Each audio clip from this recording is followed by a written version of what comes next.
The 15th shot echoed across the valley, and Chief Warrant Officer Brock Harlan already knew he had missed.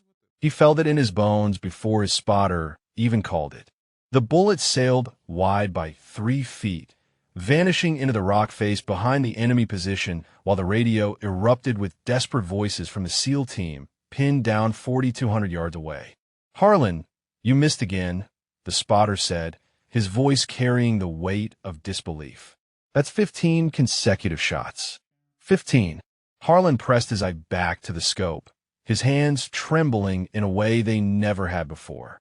The distance was impossible. The wind patterns shifted every few seconds, swirling through the valley like invisible demons determined to push every round off course. The thin mountain air of Helmand Province offered no forgiveness, and the enemy sniper they called the Whisper had already proven he could reach out and touch anyone who exposed themselves for more than 2 seconds. Before we continue with this story, drop a comment and let us know what state you're watching from. Maybe you know someone who proved the doubters wrong when it mattered most. On the radio, Petty Officer Second Class Miguel Rojas was screaming coordinates between bursts of gunfire. "We have 2 wounded and enemy forces closing from the north. That sniper has us completely pinned. Every time we move, he fires. We need that shooter eliminated now." Captain Jonas Tesfaye stood behind the sniper position, watching Harlan chamber another round with fingers that would not stay steady. The captain had commanded forward operating Base Viper for 11 months. He had seen men crack under pressure before, but he had never seen Brock Harlan, the self-proclaimed best shot in the entire task force, miss 15 consecutive times. "The thermal currents," Harlan muttered, more to himself than anyone else. "They keep shifting. No one can make this shot. No one." Tesfaye studied the valley through his binoculars. The enemy position sat on a ridgeline across a massive gorge, a compound built into the rock face with a single window where the Whisper waited. Between here and there lay 2.5 miles of Afghan air that seemed determined to bend every bullet into uselessness. Another burst of static from the radio. "This is Rojas. Rodriguez just took a round to the shoulder. We are running out of time here. What is the holdup on that sniper support?" Harlan lined up his 16th shot. His breathing was wrong, and he knew it. Too fast, too shallow. But the SEALs were dying, and he was the best they had. He was supposed to be the best they had. The shot cracked across the morning air, and the spotter tracked it through his scope. "Mississippi, 18 inches right." Harlan slammed his fist against the ground. "The scope is off. Has to be. Give me another rifle." Captain Tesfaye had heard enough. He turned to his communications sergeant and spoke 4 words that would change everything. "Get me Master Sergeant Vashti." Harlan spun around so fast he nearly knocked his rifle off its bipod.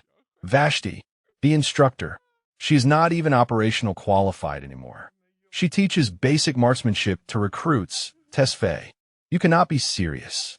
Tesfaye met his glare without flinching. 16 misses, Chief.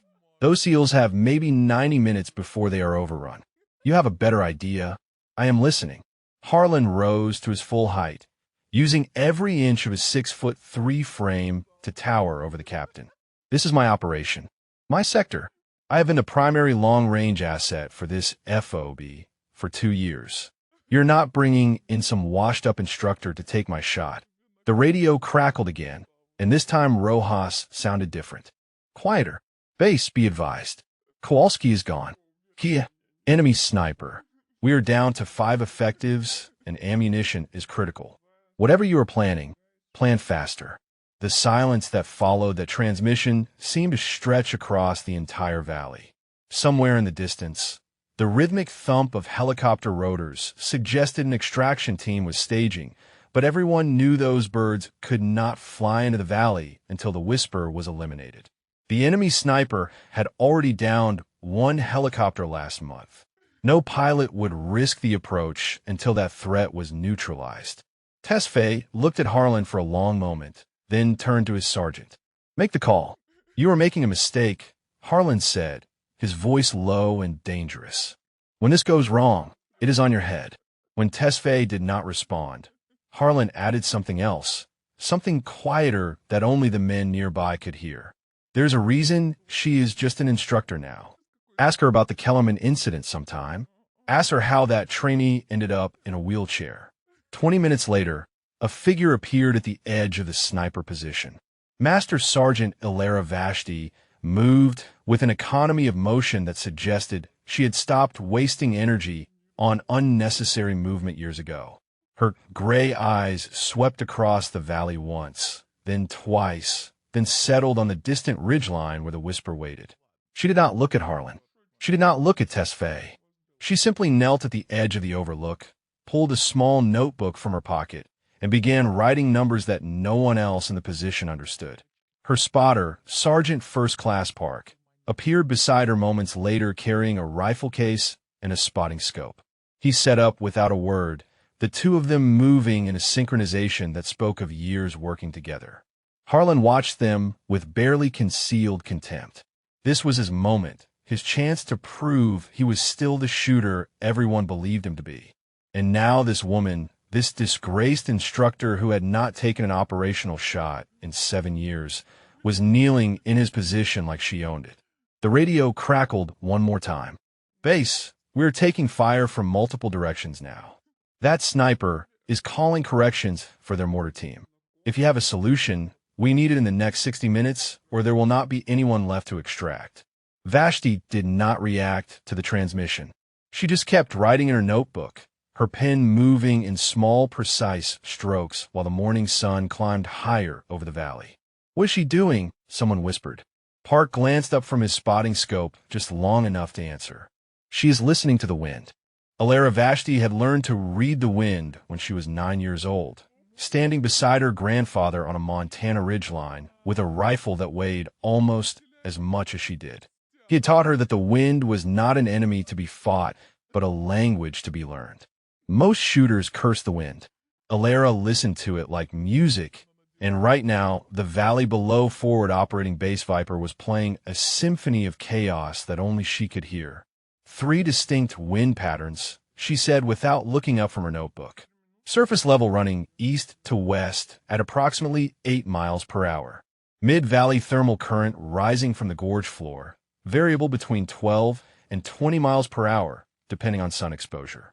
Upper elevation crosswind from the northwest, steady at 15 miles per hour with gusts to 22. Park adjusted his spotting scope and nodded. Confirmed on the upper elevation. I can see the dust signatures. Harlan let out a sharp laugh from behind them. "You have been here 5 minutes, and you think you understand this valley better than I do. I have been shooting in this sector for 2 years, Vashti. 2 years." Alara continued writing. The numbers filled her notebook in neat columns. Calculations that accounted for variables most shooters never even considered. Coriolis effect at this latitude. Spin drift over the extended flight time. The way the thin mountain air would affect the bullet's ballistic coefficient. The temperature differential between the shadowed gorge and the sunlit ridgeline. She had done these calculations 1,000 times in training scenarios. She had taught them to hundreds of students who would never fully understand why they mattered. But she had not done them for a real shot, a shot that would determine whether men lived or died in 7 years. Not since the Kellerman incident. She pushed that thought aside and focused on the numbers. The numbers did not judge. The numbers did not whisper about her past or question whether she belonged here. The numbers simply were, and if she got them right, 6 SEALs would go home to their families. The radio crackled with another transmission from Rojas. "Base, enemy forces are probing our northern perimeter. We are holding, but ammunition expenditure is not sustainable. Request status on sniper neutralization." Captain Tesfaye keyed his radio. "Working the problem. Stand by." "Working the problem," Harlan muttered. "Is that what we are calling it now? Letting some instructor who has not fired a shot in anger since the Obama administration take over my operation?" Alara finally looked up, and when her gray eyes met Harlan's, there was something in them that made several of the nearby soldiers take an unconscious step backward. She did not speak. She simply held his gaze for 3 long seconds, then returned to her notebook. Park had seen that look before. He had been Alara's spotter for 9 years, first in operational units, and then in the training command where she had been exiled after Kellerman. He knew what she was capable of, even if the rest of the army had forgotten. He also knew that she would never defend herself against Harlan's accusations because defending herself would mean explaining what really happened that day at the sniper school, and explaining would mean destroying Harlan's career. She had chosen silence instead. She had chosen to let them call her a washout, a has-been, an instructor who could not cut it in the real world. She had made that choice because exposing the truth would have hurt the soldiers who served under Harlan, soldiers who needed to believe in their leadership even if that leadership was built on lies. Park respected her for that choice. He also hated watching her pay the price for it every single day. 4,200 yards, Alara said quietly. 6.5-second flight time with the current conditions. The bullet will drop approximately 1,800 inches. It will drift right due to spin drift, then left due to the crosswind, then right again from the thermal updraft. She paused, and when she spoke again, her voice carried a weight that made everyone stop what they were doing. I have made this shot before. Once. Harlan opened his mouth to respond, but Captain Tesfaye cut him off. When? Where? Alara did not answer immediately. She was watching the valley again, her eyes tracking something invisible to everyone else. The morning sun had climbed higher now, and the shadows were beginning to shift along the gorge floor.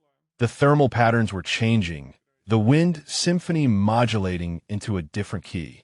Somewhere in that chaos was a window, a moment when all three wind patterns would align, just enough to give a bullet a fighting chance across 2.5 miles of hostile air.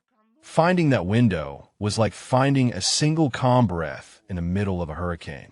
Most shooters would have called it impossible. Alara called it Tuesday. Master Sergeant, Tesfaye pressed. When did you make this shot before? She finally looked at the captain, and something flickered across her face. Not quite pain, not quite pride. Something older and heavier than either. Montana, she said. 1998. I was 14 years old. My grandfather had tracked an elk for 3 days across the Bitterroot Range. When we finally found it, a storm was rolling in, and we had one chance before the snow made the shot impossible. She returned her gaze to the valley. 4,100 yards across a canyon with wind conditions similar to this. My grandfather talked me through the calculations. I made the shot. The elk dropped, and my grandfather looked at me and said, Alara, you just did something most people will never believe is possible. Spend the rest of your life proving them wrong. The silence that followed was broken only by the distant sound of gunfire from across the valley. The SEALs were still fighting, still dying, still waiting for someone to do the impossible. Park finished setting up the spotting scope and ran his own calculations. His numbers matched hers exactly, as they always did. 9 years of partnership had taught him to trust her mathematics the way he trusted gravity. What do you need? Tesfaye asked. Alara stood and walked to the equipment cases that Park had brought. She opened the first one and examined the rifle inside, a Macmillan TAC-50 that had seen better days. Standard issue for the FOB sniper section. Harlan's rifle. She checked the scope, then the barrel, then the action. Her fingers moved with the familiarity of someone who had handled 10,000 rifles in her career. When she finished her inspection, she set the weapon down and looked at Tesfaye. This rifle will not work. The scope has been knocked out of alignment, probably from repeated firing in these conditions. The barrel shows signs of heat warping from extended use. Even with perfect calculations, this weapon cannot deliver consistent accuracy at this range. Harlan stepped forward, his face reddening. That is my rifle. I maintain it myself. There is nothing wrong with it. Alara did not argue. She simply opened the second case that Park had carried up the hill. Inside was a rifle she had built herself over the course of 3 years. A custom chassis, a hand lap barrel, a scope that cost more than most cars. She had never fired it in combat. She had never been given the chance. Until now. She lifted the weapon and felt its weight settle into her hands like an old friend finally coming home. The SEALs were dying. Harlan was failing. And somewhere across that impossible valley, the whisper was waiting. Time to go to work. The mathematics of a 4,200-yard shot would make most people's eyes glaze over within 30 seconds. For Alara Vashti, those numbers were a conversation with physics itself, a negotiation between human intention and the indifferent laws of the universe. "Park," she said, settling into position beside her spotter. "Walk me through the environmental data one more time." Park had his Kestrel weather meter in one hand and his notebook in the other. "Temperature at our position is 62 degrees Fahrenheit. Target position appears to be approximately 58 degrees based on shadow patterns. Humidity is 11%. Barometric pressure is 25.3 inches, adjusted for altitude. We are at 6,800 feet elevation. Target is approximately 6,500 feet. Alara processed the information while her hands made micro-adjustments to her rifle's position. The slight elevation advantage would affect the bullet's trajectory, but at this distance, every variable mattered. A 1-degree error in her calculations could push the round 5 feet off target. Specialist Tamara O'Yelleran had been assigned to run ammunition and supplies for the sniper position. She was 22 years old, fresh out of advanced individual training, and had never seen a shot attempted at anything close to this range.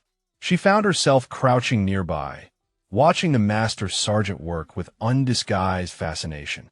"What is she calculating?" Tamara whispered to one of the other soldiers. Before anyone could answer, Park spoke without looking up from his scope. "At this distance, the bullet will be in flight for approximately 6.5 seconds. During that time, it will drop over 1,800 inches due to gravity. It will drift sideways due to the Coriolis effect because the Earth is literally rotating underneath the bullet as it flies. It will curve due to spin drift from the rifling in the barrel. And it will be pushed by at least 3 different wind patterns, each moving in a different direction at a different speed." He paused to adjust his scope. Most snipers consider a 1,000-yard shot to be exceptional. 1,500 yards is elite. 2,000 yards is the kind of thing that gets written up in military journals.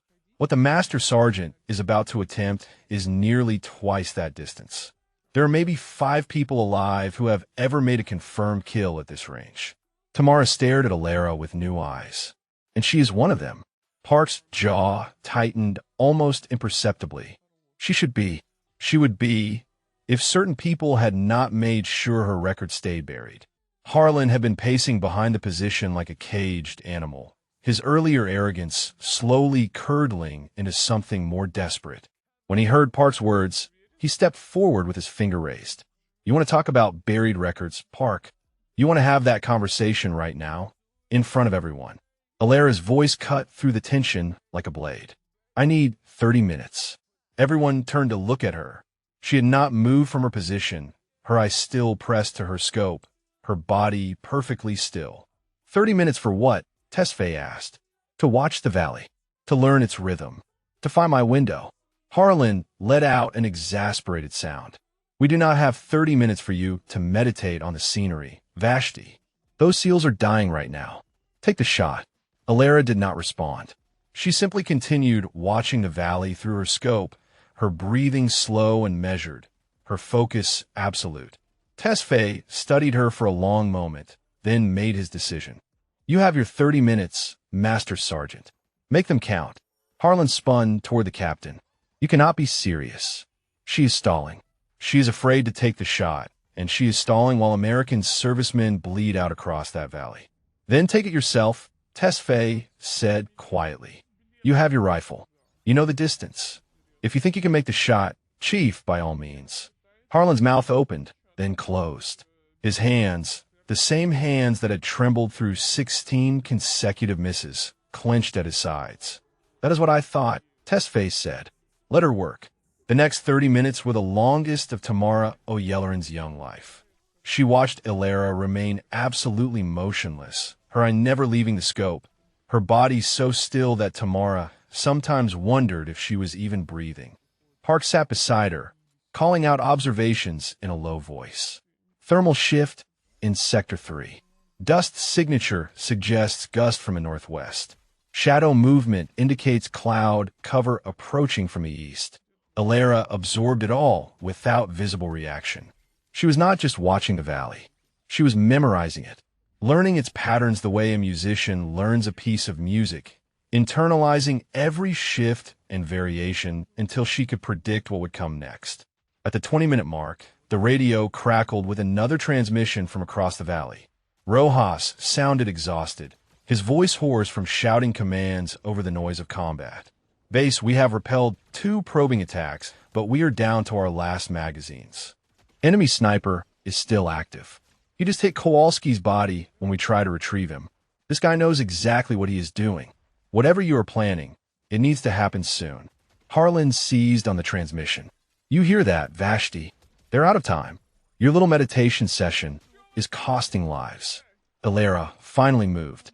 She pulled back from her scope just far enough to make a small notation in her notebook, then resumed her position. 14 minutes, she said. 14 minutes until what? Tesfaye asked. Until the thermal window opens. The morning sun is heating the valley floor, creating an updraft that is currently too unpredictable for an accurate shot. In 14 minutes, that updraft will stabilize temporarily as the heating pattern reaches equilibrium. I will have a window of approximately 90 seconds where the wind patterns become predictable enough to calculate. Harlan threw his hands up. "This is insane. You're going to let those men die because you think you can predict the weather 14 minutes from now." Alara turned her head just enough to look at him, and when she spoke, her voice carried a certainty that silenced everyone within earshot. "I'm going to save those men because I have spent 30 years learning to read what you cannot see. The weather is not random, Chief. It follows patterns. It obeys rules. And if you had spent more time learning those rules instead of assuming your reputation would carry you through, you would not have missed 16 times while good men bled." She turned back to her scope. 13 minutes. The minutes crawled by like wounded soldiers dragging themselves across a battlefield. Every second that passed was another second the SEALs spent bleeding, fighting, dying across that impossible valley. And Alara Vashti remained frozen in place, her eye welded to her scope, waiting for a window that only she believed would come. Harlan had retreated to the communications tent, where Tamara could hear him speaking in low, urgent tones with someone on the satellite phone. She could not make out the words, but the tone was clear enough. He was making calls, building his case, preparing to shift blame before the first shot was even fired. Park noticed it too. He leaned closer to Alara without taking his eye from the spotting scope. "Harlan is on the horn with someone at Brigade. Probably Colonel Westbrook. They served together in Iraq." Alara did not respond. "He's going to bury you if this goes wrong," Park continued. He is already writing the after-action report in his head. Instructor exceeded her authority. Delayed response cost lives. He will make sure you never hold a rifle again. Then I had better not miss. Park fell silent. He had known Alara for 9 years, had watched her make shots that defied explanation, had seen her teach hundreds of soldiers the fundamentals of marksmanship with patience that bordered on saintly. He had also watched her accept an exile that she did not deserve, endure whispers and accusations that she never bothered to refute, and surrender a career that should have made her a legend. He had never understood why she refused to fight back, why she let Harlan's lies stand unchallenged, why she chose obscurity over justice. But he had stopped asking years ago. Some wounds were too deep to discuss, even between friends. Captain Tesfaye approached the position, his boots crunching on the loose gravel. "Master Sergeant, I need you to understand something. I went out on a limb bringing you here. If this does not work, it will not just be your career on the line. I will be standing right beside you at the inquiry." Alara finally pulled back from her scope just far enough to meet his eyes. "Captain, in approximately 8 minutes, a thermal equilibrium will form over this valley. The updraft from the gorge floor will stabilize. The crosswind from the northwest will temporarily align with the surface wind from the east. For roughly 90 seconds, the air between here and that ridgeline will be as predictable as it is ever going to be." She held his gaze with absolute certainty. "I will have 1 shot, maybe 2 if I am lucky, and I will not miss." Tesfaye studied her face for a long moment, searching for doubt, for fear, for any sign that she was bluffing. He found nothing but granite conviction. Then take your shot, Master Sergeant. And God help us all. He walked back toward the command post, leaving Alara and Park alone at the edge of the overlook. The sun had climbed higher now, its heat beginning to bake the valley floor. Somewhere in the distance, the sound of gunfire had intensified. The SEALs were making their final stand. Alara reached in her pocket and pulled out a small photograph, creased and faded from years of handling. She did not look at it for long, just a few seconds, but Park caught a glimpse of a weathered face beneath a hunting cap. An old man with eyes the same gray as Alara's. Her grandfather, the man who had taught her to shoot. The man who had looked at a 14-year-old girl and seen something that no one else could see. "Okay, Pop," she whispered. "One more time."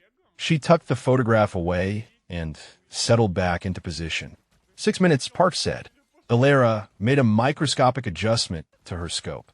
The click of the turret was barely audible, a fraction of a degree that would translate into feet at 4,200 yards. The radio crackled again.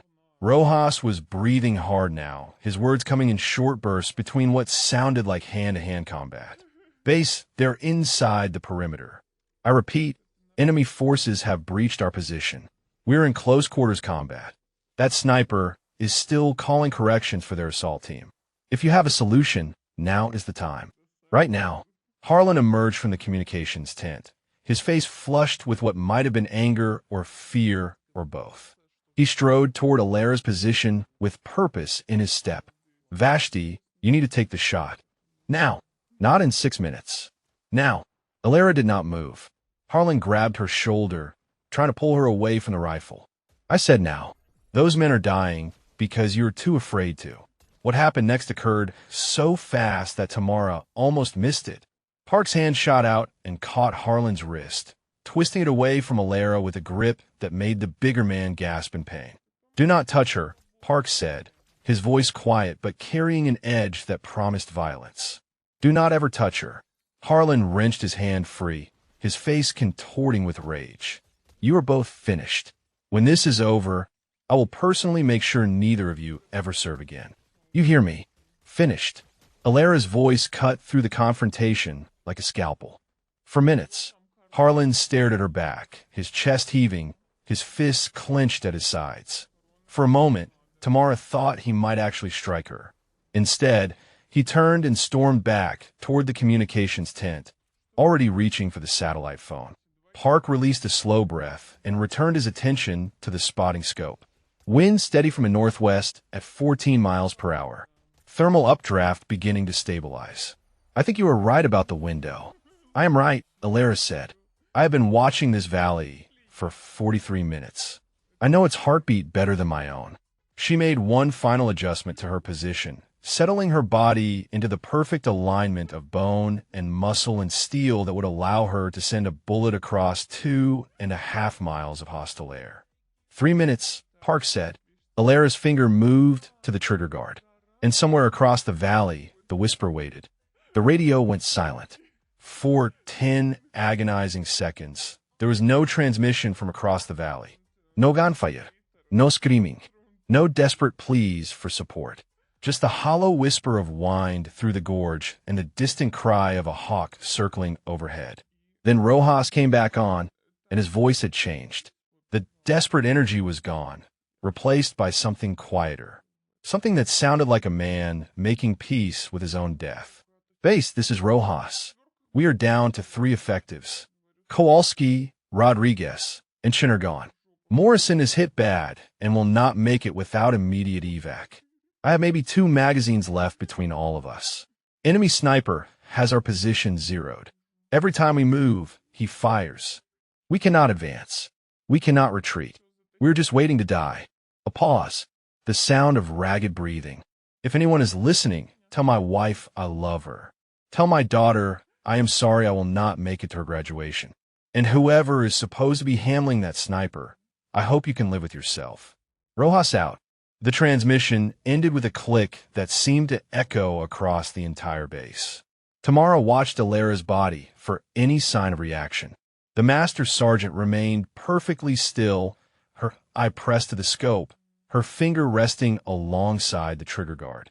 But Tamara noticed something she had not seen before. A slight tremor in Alara's left hand. A barely perceptible tightening of her jaw. She was not made of stone after all. Park leaned closer to his scope, his voice steady despite the weight of what they had just heard. 2 minutes to the window. Thermal patterns are aligning. Wind from the northwest holding at 13 miles per hour. Harlan's voice cut across the position from near the communications tent. You hear that, Vashti? 3 men dead because you wanted to wait for your perfect window. Their blood is on your hands now. Not mine. Yours. Alara did not respond, but Tamara saw her jaw tighten another fraction of an inch. He's trying to get in your head, Park murmured. Block him out. But the damage was done.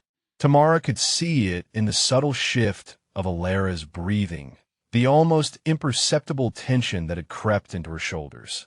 The doubt that Harlan had planted was taking root, feeding on the guilt that lived somewhere deep inside the master sergeant. 3 men dead, and she had done nothing but watch the wind. 1 minute 30 seconds, Park said. Window is forming. I have visual confirmation of thermal stabilization over the gorge. Alara's finger moved from the trigger guard to the trigger itself. The slightest pressure, barely enough to feel the resistance of the mechanism. I need a wind call at the target, she said. Park shifted his scope to the distant ridgeline, searching for indicators near the enemy position. Dust movement suggests 6 to 8 miles per hour from the east at target elevation. Slight variation from what we have here. Just 0.2 mils right. Alara's hand moved to the scope, making the adjustment with mechanical precision. But Tamara noticed that her movements were slightly faster than before, slightly less controlled. The pressure was getting to her. 60 seconds, Park said. Alara drew a deep breath and held it, then released it slowly. A technique Tamara recognized from basic marksmanship training.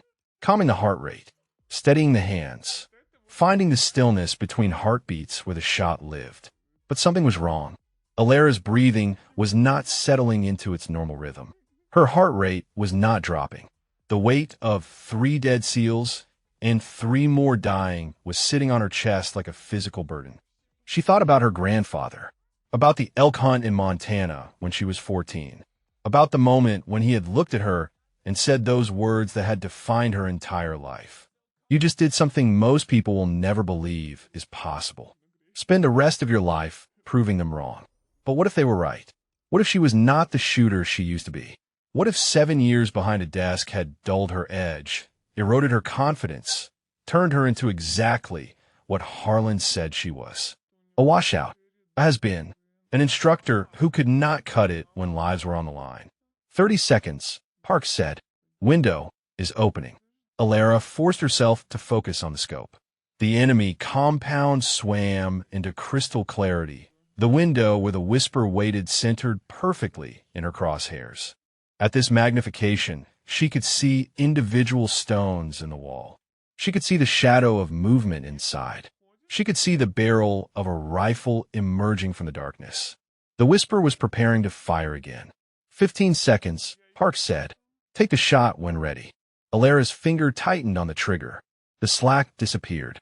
The mechanism reached the break point where another ounce of pressure would send a bullet screaming across 2.5 miles of Afghan air. And her hands began to shake. Not much, barely visible to anyone watching. But she could feel it. The tremor that had started in her left hand had spread to her right. Her breathing was wrong. Her heart rate was too high. Everything she had spent 30 years mastering was failing her at the moment when it mattered most. Park saw it. His voice dropped to barely a whisper. Stevie, you have done this before. Trust yourself. But the doubt was louder. Harlan's voice echoed in her mind. Their blood is on your hands. 3 men dead. 3 men dead because she had waited. Because she had been so certain of her window, so confident in her calculations, that she had let men die while she watched the wind. What if she missed? What if she fired and the bullet went wide like Harlan's 16 shots, and the whisper put another round into the SEAL position, and Morrison died, and Rojas died, and the last 2 survivors died, and all because she thought she was better than everyone else? 10 seconds, Park said. Alara, take the shot. Her finger would not move. 5 seconds. The window was closing. The thermal patterns were shifting. In moments, the chaos would return, and her chance would be gone, and 6 men would die because she could not pull a trigger. Park's hand touched her shoulder, not grabbing like Harlan, just resting there. A reminder that she was not alone. "I have watched you hit targets at ranges that should not be possible," he said quietly. "I have seen you do things with a rifle that made me believe in miracles. Trust yourself, Elara. I trust you." The window was almost gone. Elara closed her eyes for half a second. When she opened them again, the doubt was still there. The fear was still there. But underneath it, deeper and stronger, was something else. Her grandfather's voice. "Prove them wrong." She pulled the trigger. The bullet left the barrel at 2,800 feet per second. In the time it took Elara to blink, the round had already traveled 300 yards. But it still had 3,900 more to go, and the valley was not done fighting.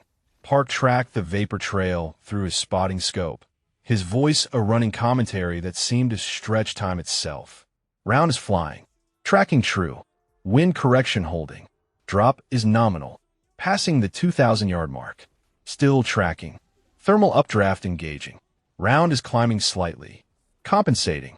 Still on target. 3,000 yards. 3,500. Elara did not breathe. She did not move. She simply watched through her scope as 6.5 seconds stretched into an eternity. For 1,000 yards, Park continued. Slight drift left. Crosswind is pushing. Come on. Come on.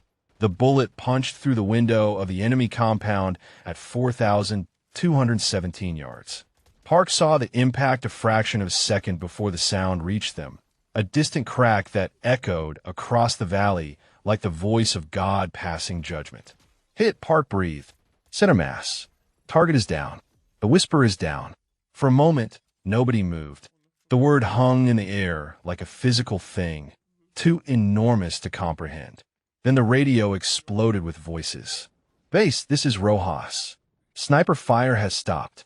I repeat, enemy sniper fire has stopped." What the hell just happened? Captain Tesfaye grabbed the radio. "Your sniper problem has been neutralized, Rojas. Extraction team is spinning up now. Hold your position." Tamara found herself staring at Elara with something approaching reverence. The master sergeant had not moved from her position. I was still pressed to the scope, her body still locked in the perfect stillness of a shooter who had just done the impossible. But something was wrong. Park was still tracking through his scope, and his voice had lost its celebratory edge. "Elara, we have a problem."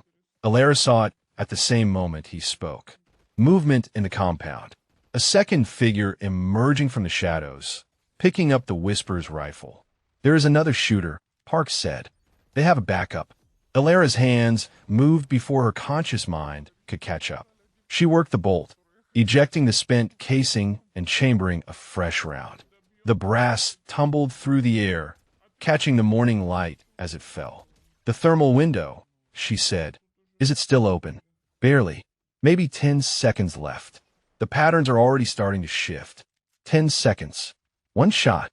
A target that was now aware of her position and actively seeking cover.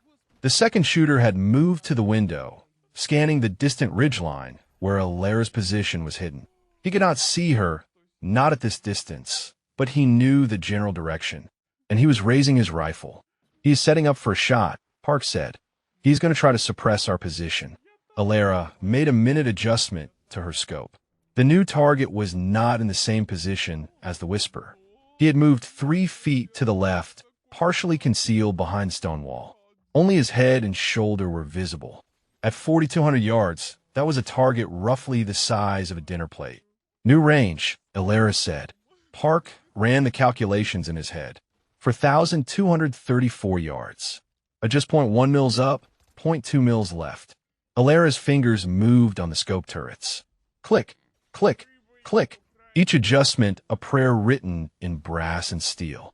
5 seconds, Park said. The enemy shooter had found his position.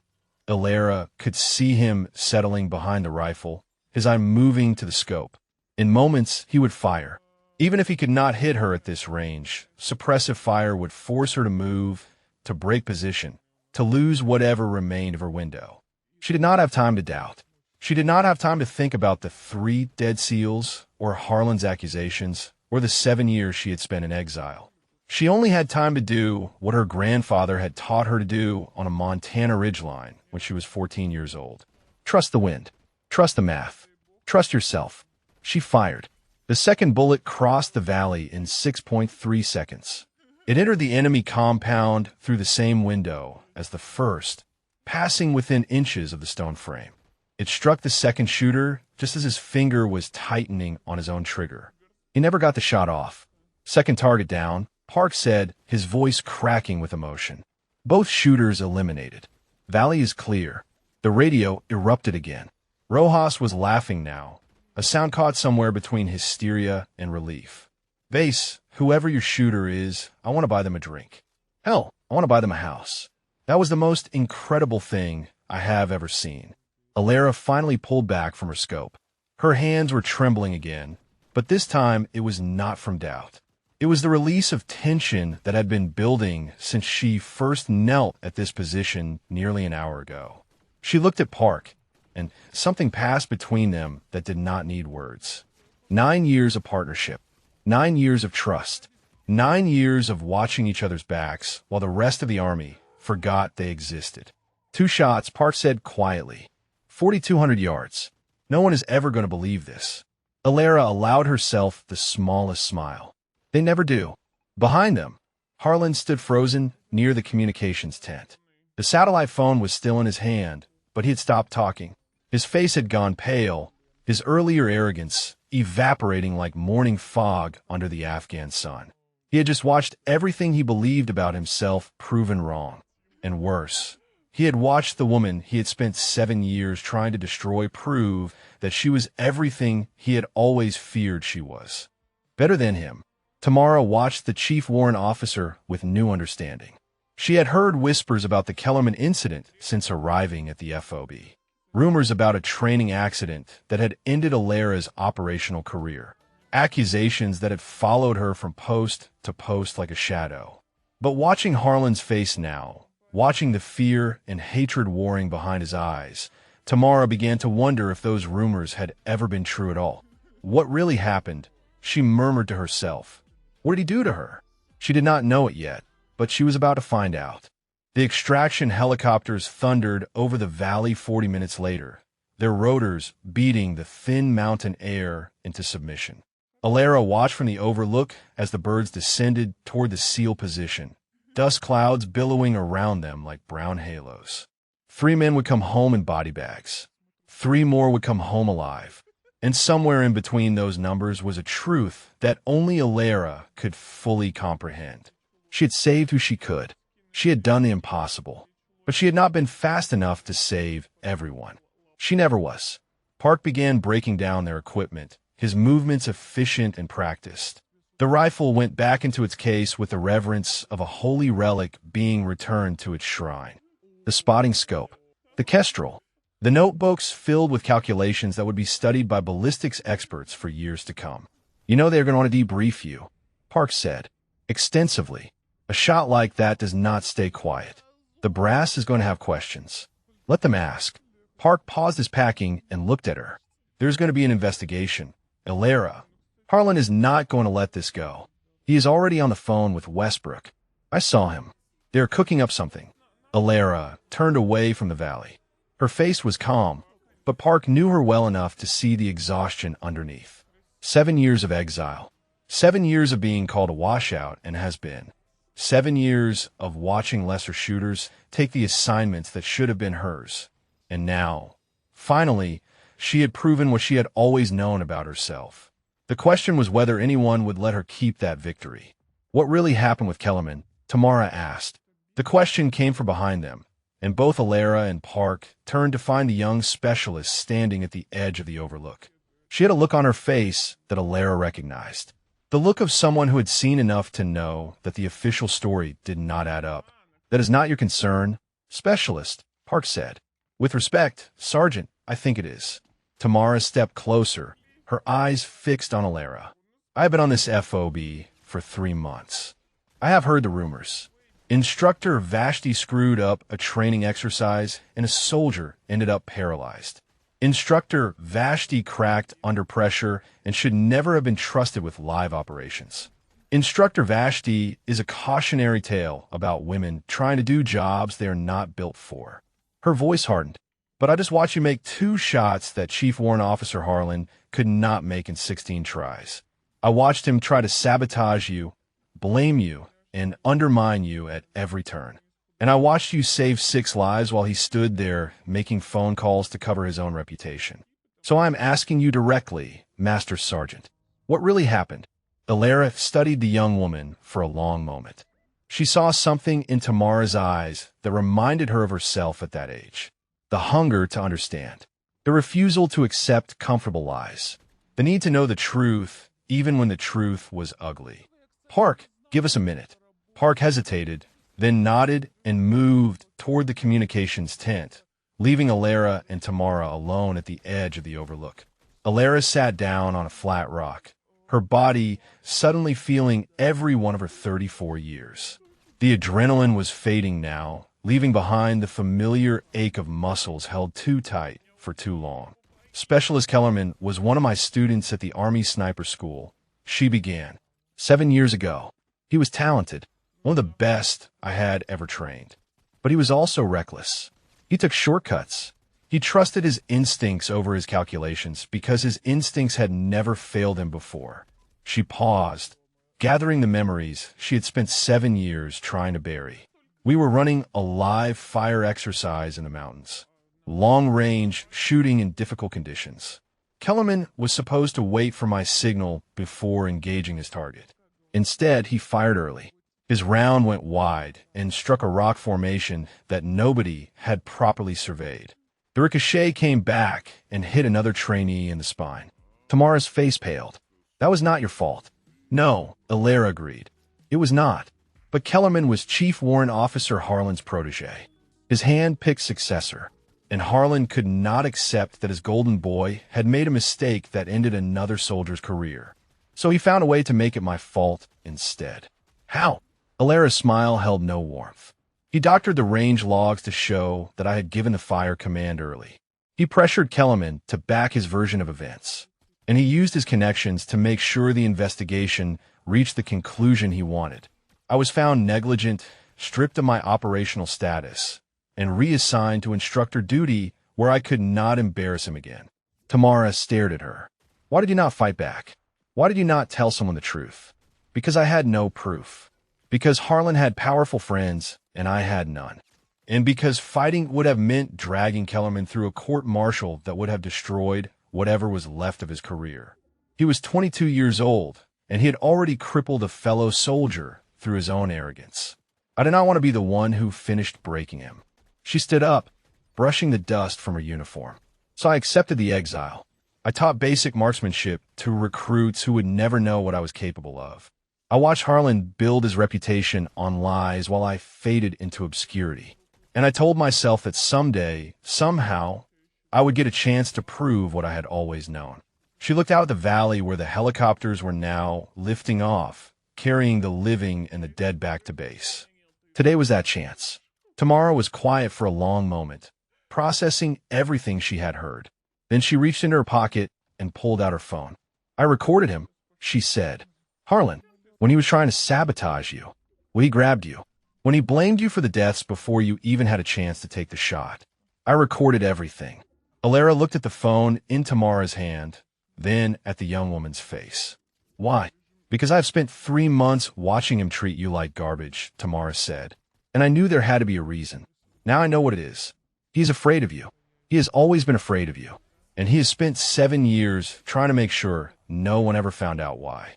She held out the phone. This is your proof, Master Sergeant. What do you want to do with it?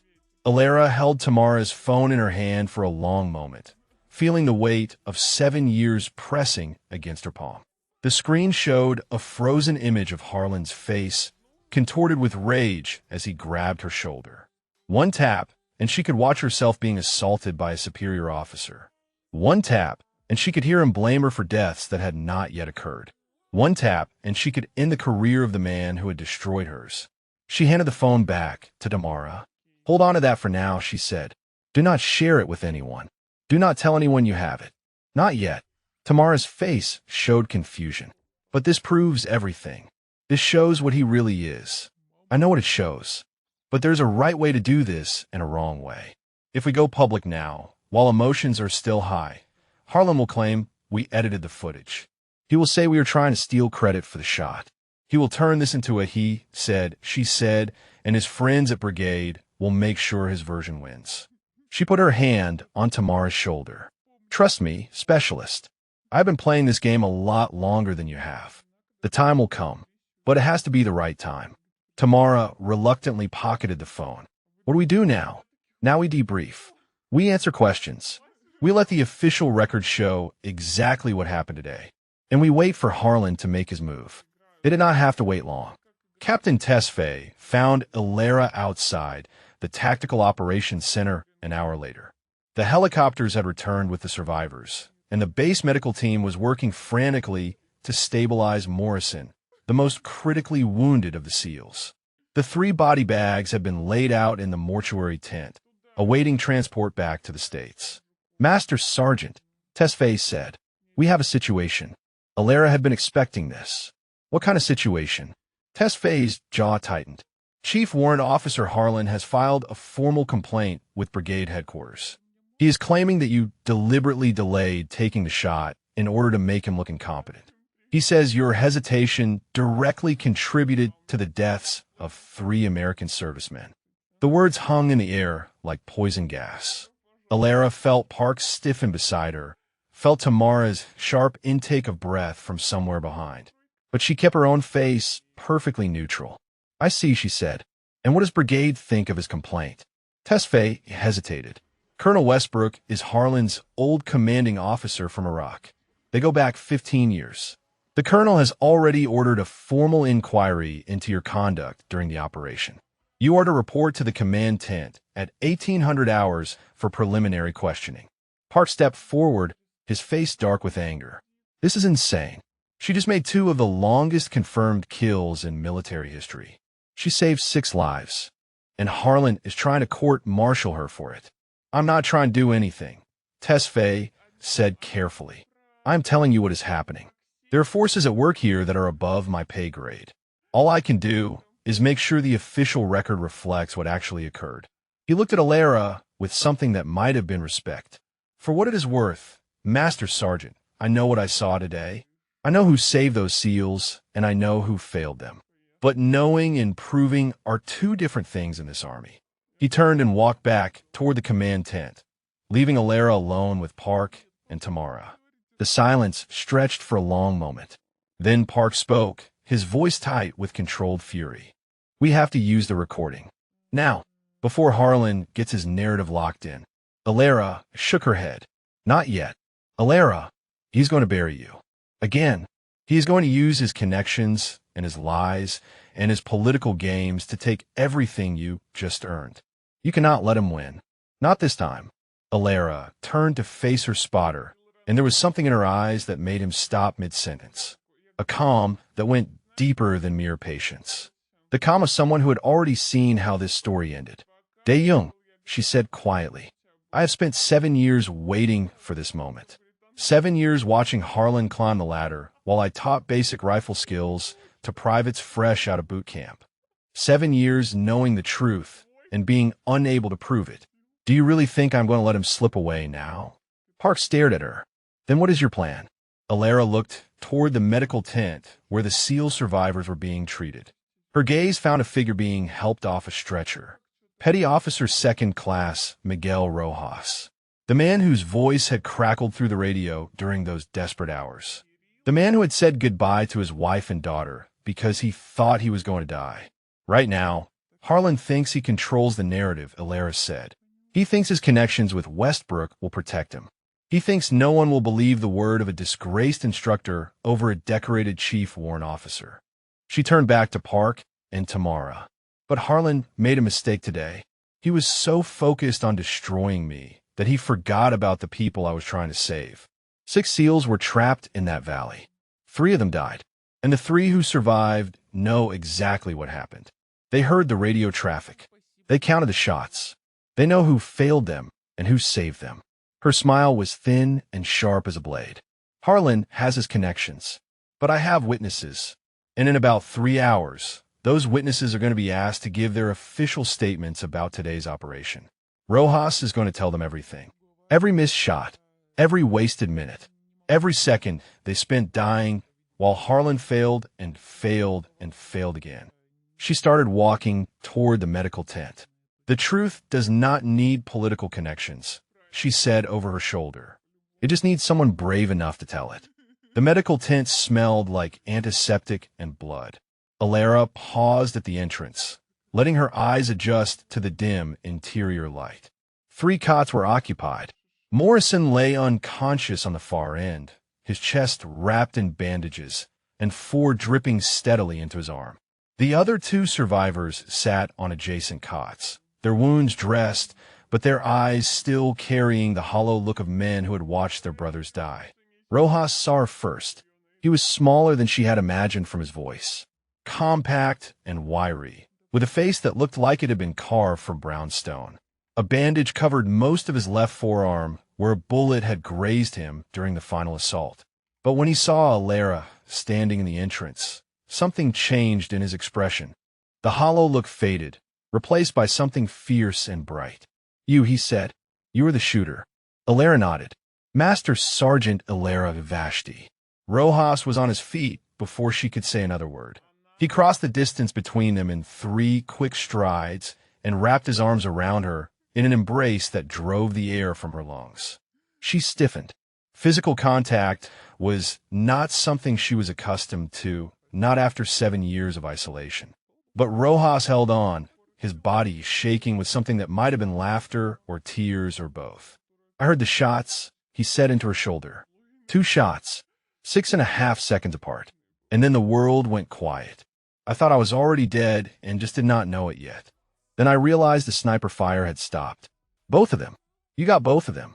He pulled back, his hands gripping her shoulders, his eyes searching her face. They told me it was impossible. 4,200 yards. No one makes that shot. No one. But you did. You did it twice. The other conscious SEAL had risen from his cot. Petty Officer 3rd Class Warren. Younger than Rojas, with a fresh-faced look that seemed out of place in this tent full of blood and grief. "We heard the radio traffic," Warren said. "All of it. We heard that other shooter miss 16 times while we were getting torn apart. We heard him arguing with someone about bringing in a replacement. And then we heard you." His voice cracked. "Chin died 30 seconds before your first shot hit. 30 seconds. If that other guy had not wasted so much time missing, Chin would still be alive." The words hung in the air like an accusation. But they were not aimed at Alara. They were aimed at someone else entirely. "Tell me his name," Rojas said. "The shooter who missed. The one who let my men die while he played target practice with that valley. Tell me his name." Alara hesitated. This was the moment. The choice she had been building towards since she walked into this tent. She could protect Harlan one more time.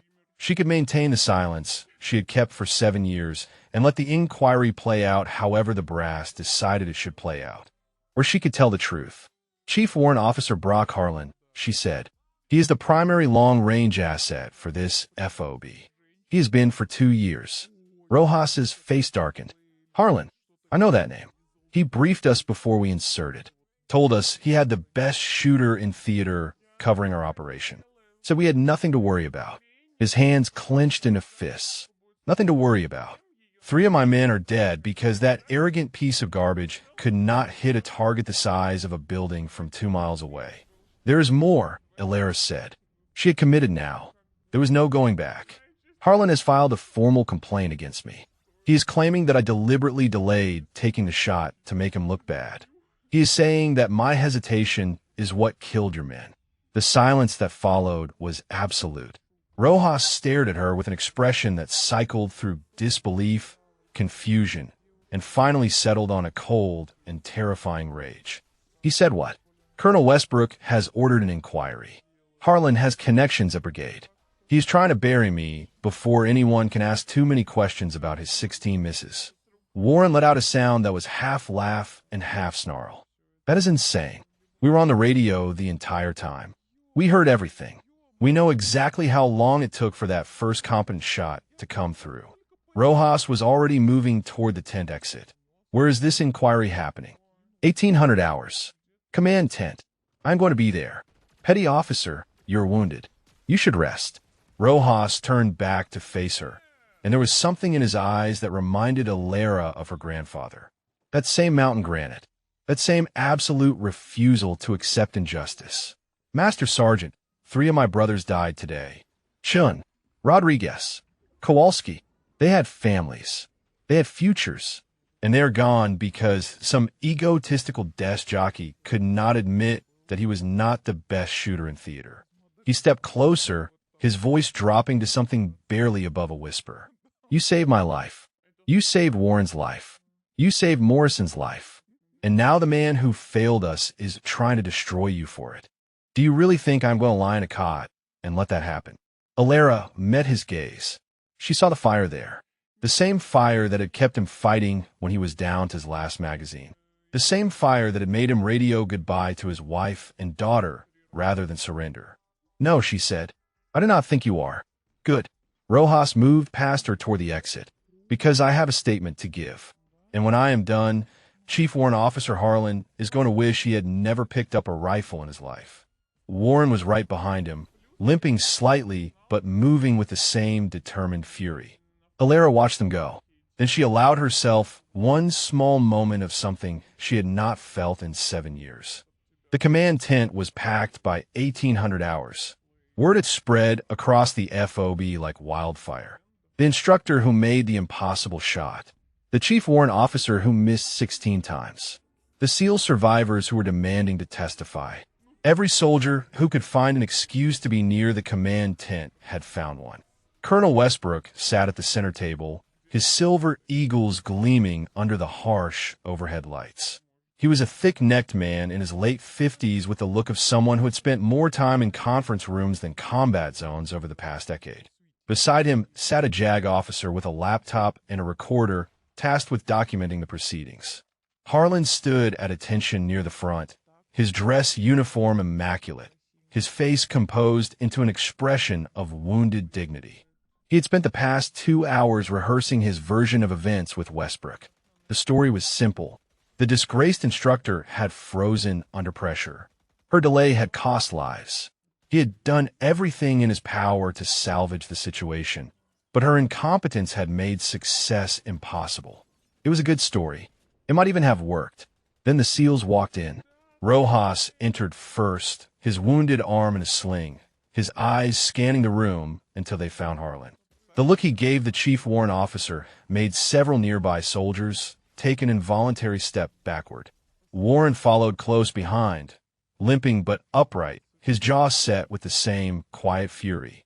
They took positions near the back of the tent, refusing the seats that were offered to them. Colonel Westbrook cleared his throat. This inquiry is convened to examine the events of this morning's operation, specifically the conduct of Master Sergeant Alara Vashti during the sniper support mission for SEAL Team 4. Chief Warrant Officer Harlan, you may present your complaint. Harlan stepped forward, his voice steady and measured. Sir, at approximately 05:30 this morning, I was engaged in providing long-range fire support for a SEAL element that had come under enemy sniper attack. Due to extremely difficult environmental conditions, I was unable to neutralize the threat. I requested that Master Sergeant Vashti be brought in as a secondary shooter. He paused for effect. What I did not anticipate was that Master Sergeant Vashti would deliberately delay taking the shot for nearly 45 minutes. During that time, 3 American servicemen were killed. I believe her hesitation was motivated by a desire to make me appear incompetent, stemming from a personal grudge she has held against me since her removal from operational status 7 years ago. Westbrook nodded gravely. A serious accusation. Chief, do you have evidence to support this claim? Sir, I have 15 years of exemplary service and a spotless record. Master Sergeant Vashti has a documented history of negligence that resulted in a training accident and the permanent injury of a fellow soldier. Her conduct today was consistent with someone who should never have been given operational authority. The tent was silent. Alara stood at attention near the side wall, her face betraying nothing. Park stood beside her, his hands clenched at his sides. Westbrook turned to Alara. "Master Sergeant, how do you respond to these allegations?" Before Alara could speak, a voice cut through the tent from the back. "Permission to address the inquiry, Colonel." Every head turned. Rojas had stepped forward, his good hand raised. Westbrook frowned. "And you are?" "Petty Officer Second Class Miguel Rojas. SEAL Team 4. I was the team leader of the element that Master Sergeant Vashti saved this morning. And I have information relevant to this inquiry." Harlan's face tightened almost imperceptibly. "Sir, this is highly irregular. The petty officer is wounded and emotional. His testimony would be compromised by—" "Let him speak," Westbrook said. The words seemed to surprise even him, as if some part of his conscience had momentarily overridden his loyalty to Harlan. Rojas walked forward until he was standing directly in front of the colonel's table. He did not look at Harlan. He did not need to. "Colonel, my team was pinned down for over 2 hours this morning. During that time, we were in constant radio contact with this base. We heard every transmission, every update, every shot that Chief Warrant Officer Harlan took at the enemy position. He let that sink in. 16 shots, Colonel. 16 misses. 2 hours of listening to that man fail while my brothers bled out around me. Chin took a round to the throat while Harlan was lining up his 12th attempt. Rodriguez died during the 14th. By the time Master Sergeant Vashti arrived at the shooting position, we had already lost 2 men. Warren stepped forward to join his team leader. I can corroborate everything Petty Officer Rojas has said, sir. We were there. We heard it all." Rojas continued. "When Master Sergeant Vashti took over, she requested 30 minutes to analyze the environmental conditions. Chief Warrant Officer Harlan opposed this request. He wanted her to fire immediately, even though his own 16 attempts had proven that blind shots were useless at that range." His voice hardened.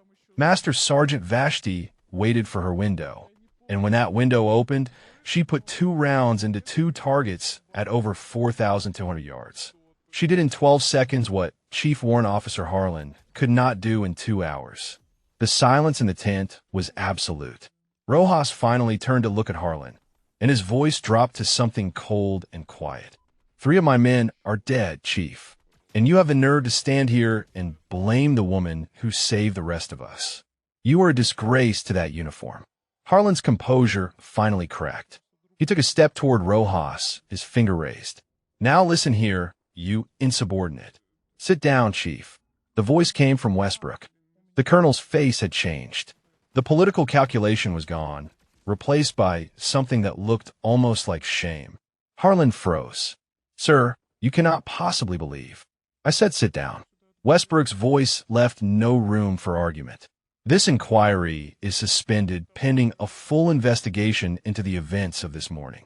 All radio logs, shot records, and witness statements will be collected and reviewed. Until that review is complete, Chief Warrant Officer Harlan, you are relieved of duty." The words hit Harlan like a physical blow. He staggered slightly, his face going pale. "Colonel, we served together. You know me. You know my record." Westbrook looked at him with tired eyes. "I thought I did, Brock. I thought I did." He stood and walked out of the tent without another word. The days that followed moved with a strange mixture of chaos and clarity. Investigators arrived from brigade headquarters, then from division, then from commands that Alara had never even heard of. A shot of 4,200 yards was not just news within the FOB. It was news that traveled up chains of command until it reached offices with flags on the walls and stars on the shoulders of the men behind the desks. Alara answered their questions with the same calm precision she had used to calculate windage and elevation. She told them about the thermal patterns, about the 30-minute wait, about the 2 shots that had crossed the valley in the space of 12 seconds. She did not embellish. She did not minimize. She simply told the truth and let them do with it what they would. Park corroborated everything. So did Tamara, who produced her phone recording only when the investigator specifically asked if anyone had documented Harlan's behavior during the operation. The footage showed everything.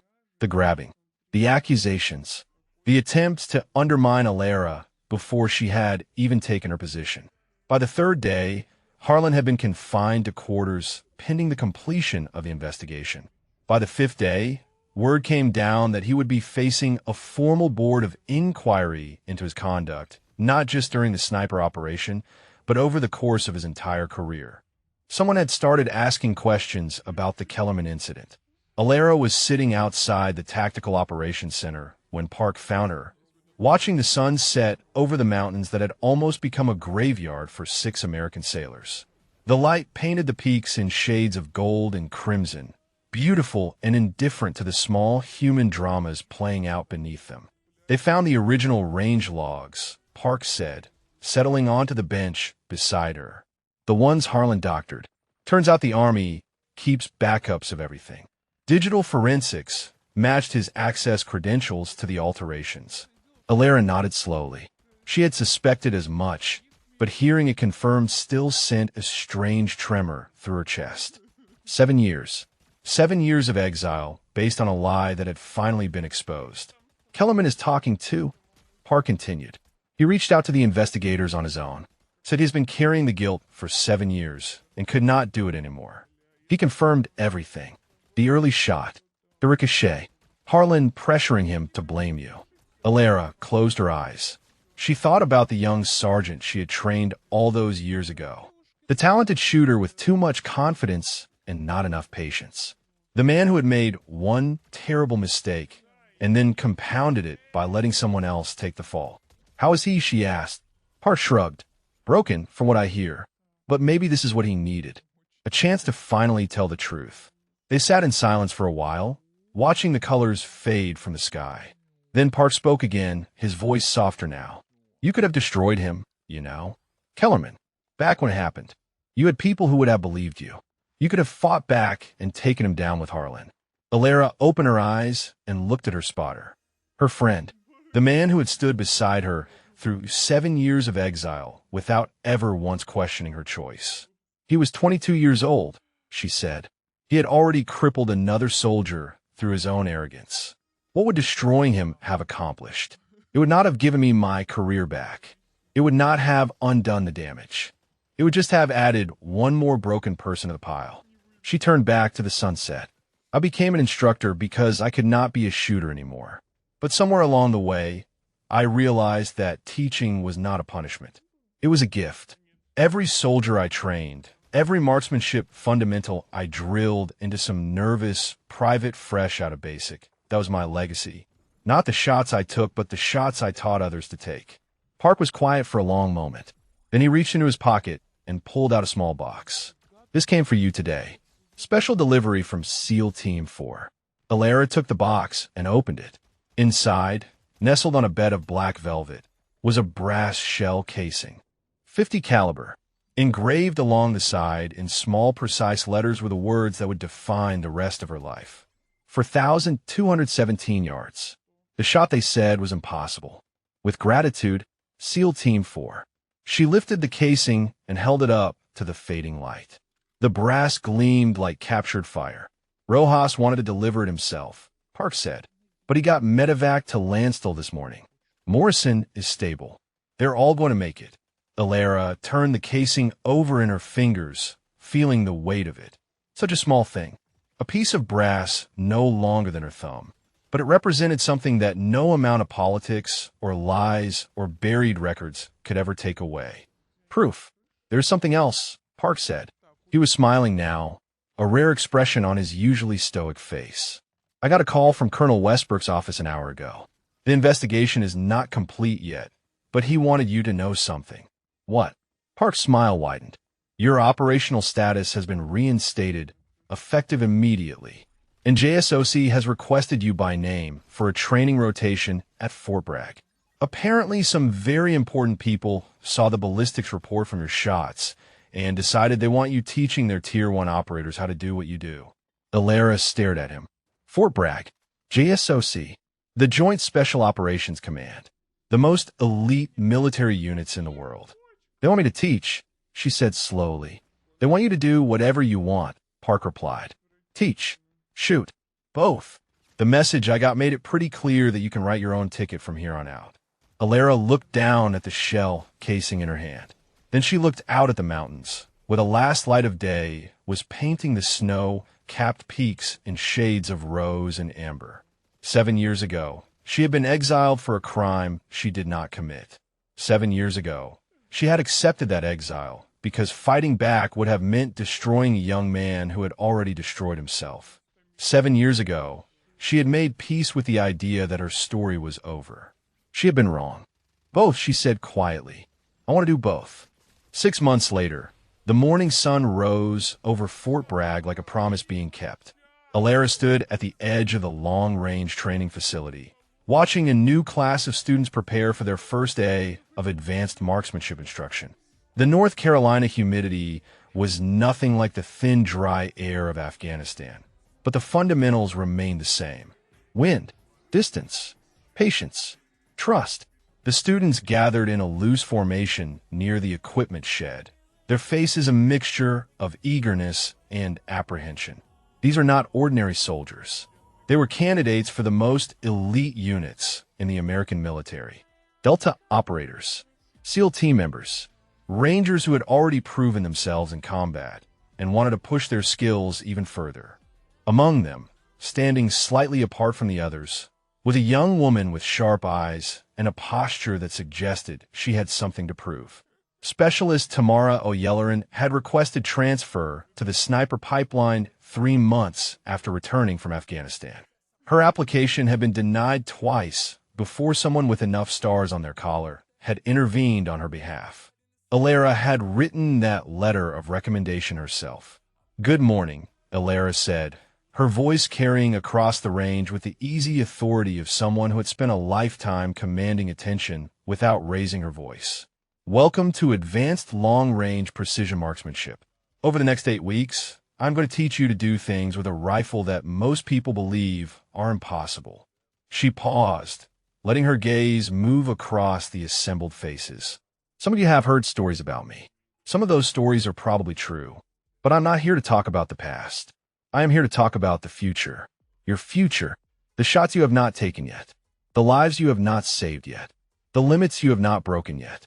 She gestured toward the range behind her, where targets had been set at distances that made several of the students squint. "The farthest target on this range is 2,000 yards. By the end of week 1, every single one of you will hit it consistently. By the end of week 4, you will hit it in conditions that would make most shooters pack up and go home. And by the end of week 8, you will understand that 2,000 yards is just the beginning." A hand went up near the back of the formation. One of the Delta candidates, a sergeant with a combat patch on his shoulder and skepticism in his eyes. "Master Sergeant, is it true you made a shot at over 4,000 yards in Afghanistan?" Alara allowed herself a small smile. 4,217 yards. And then I did it again at 4,234. But those shots are not why I am here. I am here because the next 4,200-yard shot might be yours, and I intend to make sure you are ready for it. The skepticism in the sergeant's eyes flickered and died, replaced by something that looked almost like reverence. Alara spent the morning walking the students through the fundamentals. Breathing, trigger control, natural point of aim, the basics that every shooter learned in basic training, but that most never truly mastered. She watched them make mistakes and corrected them with patience.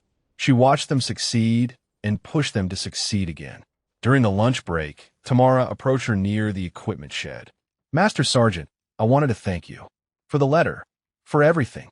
Alara looked at the young woman who had recorded Harlan's sabotage, who had asked the questions that needed asking, who had refused to accept comfortable lies when the truth was ugly. "You earned your place here, specialist." The letter just opened the door. "You're the one who walked through it." Tamara hesitated, then asked the question that had clearly been building since she arrived at Fort Bragg. "What happened to Harlan?" Alara's expression did not change, but something shifted behind her eyes. "He was court-martialed 4 months ago. Conduct unbecoming. Falsifying official documents. Dereliction of duty. He received a dishonorable discharge and forfeiture of all benefits." Tamara nodded slowly. "And Kellerman. He testified against Harlan at the court-martial. Told the whole truth for the first time in 7 years. Last I heard, he was working with Veterans Affairs, helping soldiers transition out of service, trying to make amends in his own way. Do you think he has? Alara considered the question. Some wounds never fully heal, she said finally. But that does not mean we stop trying to heal them. Kellerman made a mistake when he was young and afraid. He spent 7 years letting that mistake define him. Now he's trying to let something else define him instead. I think that is the most any of us can do. The afternoon session pushed the students harder. Alara introduced variables. Wind flags at multiple distances. Moving targets. Time pressure. She watched them struggle and adapt. Watched them fail and learn. Watched them begin to understand that long-range shooting was not about the rifle or the scope or even the trigger pull. It was about the mind, the patience, the willingness to trust in preparation when everything else was chaos. As the sun began its descent toward the tree line, Alara called the class to formation one last time. Tomorrow we start the real work, she said. Today was just to see what you were made of. Some of you impressed me. Some of you have a long way to go. But every single one of you showed me something that matters more than talent or experience. She looked at Tamara, then at the Delta sergeant, then at each face in the formation. You showed me that you want this, that you are willing to suffer for it, that you understand that the shot is not the end of the journey. It is the beginning. She reached into her pocket and pulled out a brass shell casing, worn smooth from months of handling. The engraving caught the fading light. 4,217 yards, she said. That is the shot they said was impossible. But I'm going to let you in on a secret. There is no such thing as an impossible shot. There are only shots we have not learned to make yet. She tucked the casing back in her pocket and smiled. Class dismissed. I will see you at 500 tomorrow. Do not be late. The students dispersed toward the barracks, talking among themselves in excited whispers. Tamara lingered for a moment, catching Alara's eye. Master Sergeant, one more question. Go ahead. That shot in Afghanistan. The one at 4,200 yards. What were you thinking right before you pulled the trigger?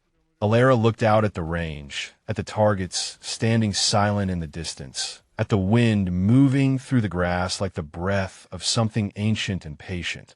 I was thinking about my grandfather, she said, about something he told me when I was 14 years old, standing on a mountainside in Montana with a rifle that weighed almost as much as I did. What did he tell you? Alara turned back to Tamara, and her gray eyes held the same calm certainty they had held in that valley 6 months ago, when the fate of 6 men had rested on her ability to read the wind. He told me to prove them wrong. She picked up her rifle case and started walking toward the setting sun, and I have been doing it ever since. If this story moved you, drop a comment about what resonated most. Share a time when someone proved their doubters wrong, or tell us about a woman who inspired you with her quiet strength.